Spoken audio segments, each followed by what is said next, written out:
Hi everyone, let me first introduce myself. I am Aryan Balit and I will be your tour guide for today's trip. Today, we are going to visit three National Museum here in City of Manila.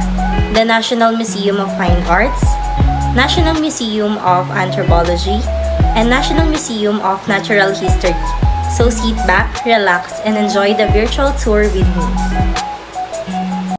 The Grand Old Legislative Building is now the National Museum of Fine Arts and is located on Padre Burgos Street heading southwest. National Museum of Fine Arts is home to 29 galleries and hallways exhibitions comprising of 19th century Filipino masters, national artists, leading modern painters, sculptors, and printmakers. As we enter the museum, we will be welcomed by Spoliarium Hall. This hall houses one of the country's most well-known paintings, the Spoliarium by Juan Luna Innovicio. Across, it is El Asesinato del Gobernador Bustamante, the most extensive work by another Filipino master painter, Felix Resurrection Hildago. Trivia: did you know the song Spoliarium of Eraserheads? One of the most legendary bands in the country. Eraserheads made a song called Spoliarium. Though it has a different meaning by context, it also contains cryptic messages, the same as that of Luna's work. Next room will be the Old Senate Session Hall. This hall features the Filipino struggles through history, also known as History of Manila, the monumental series of paintings by national artist Carlos Botong V. Francisco, commissioned in 1968 for the Manila City Hall by Mayor Antonio J. Villegas. Next room will be the Ramon and Milagros del Rosario Family Hall, gallery of paintings of the Philippine colonial tradition of sacred art. This exhibition features polychromes and paintings of early religious images interpreted by local Filipino artists and artisans, belonging to the Bangko Sentral ng Pilipinas collection. Next room will be the Andres and Grace Luna de San Pedro Memorial Hall. This gallery features major works and oil studies by Juan Luna, donated by the Far East Bank and Trust Company after being acquired from Grace Luna de San Pedro, the widow of Juan Luna's architect son Andres. These works are exhibited with works by Luna's contemporary and friend, Felix Resurrection Hidalgo. Next room will be the Silvina and Juan C. Laya Hall. With the outbreak of World War II, Filipino artists depicted scenes that express conflict and suffering during this era. Works in this gallery portray the Imperial Japanese occupation from 1941 to 1945, the liberation of the Philippines by American and Filipino forces, and the destruction of Manila.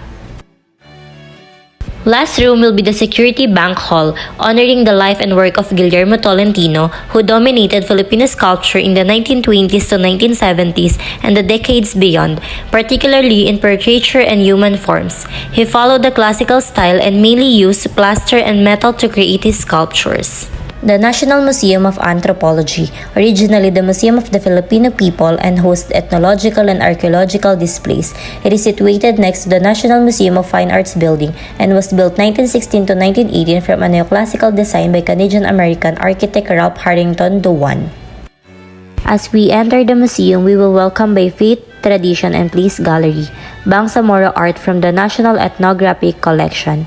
This gallery is a visual exploration of the different rich material cultural heritage of the Islamic cultures in the southern Philippines. It features the materials culture of the region known for their ornate decoration and ornaments in various social, economic, political, and ritual contexts. Trivia: did you know that Bangsamoro is derived from the Filipino term Bangsa, which means nation, while Moro refers the Spanish appellation to all Muslims in the southern Philippines? Next room will be the Lumad Mindanao Gallery. This gallery features the material culture of the 13 Lumad groups represented in the National Ethnographic Collection. It explores the significance of Mindanao natural reserves and resources to Lumad identity, as well as their experiences and established ties with neighboring groups, specifically the Muslims, through the years. Lumad is a Visayan term meaning born from the earth. They are non-Muslim, non-Christian groups whose culture is centered on their sustainable ecology-based heritage. Next room will be the Palayok Gallery. The exhibit is the Ceramic Heritage of the Philippines, a recently opened gallery dedicated to the rich ceramic tradition of the Philippines from the earliest appearance of pottery in the region in the Neolithic to the contemporary period. Some of the highlights of this gallery are the following national cultural treasures. First is the Maitong quadrangular burial jar.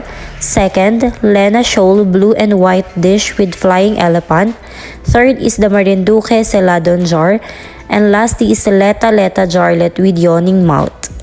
Next room will be the Hibla ng Laing Filipino Gallery. This gallery showcases the traditional textiles produced by various indigenous and cultural communities in the Philippines.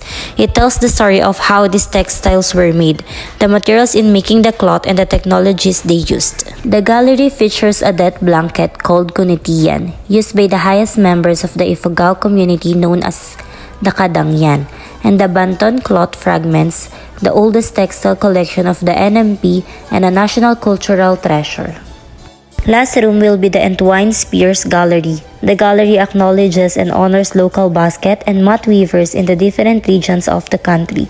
It highlights the significance of baskets and mats as part of both tangible and intangible Filipino cultural heritage through the different materials, techniques used, and the designs incorporated in them, as entwined in their functions as costumes, containers, conveyors in fishing, agriculture, as well as in most daily activities. The National Museum of Natural History was built in 1940 and was designed in the late 1930s by Filipino architect Antonio Toledo in the neoclassical style. There are 12 permanent exhibits there that display the Philippines' diverse geology and biological species. As we enter the museum, we will be welcomed by Yunday Hall. The main entrance and now houses the Marinduque sperm whale, a skeleton where visitors can appreciate the specimen while waiting to be admitted inside. Situated at the center of the museum is a Tree of Life structure that proudly connects all the unique ecosystems in the Philippines, from our magnificent mountain ridges to the outstanding marine reefs.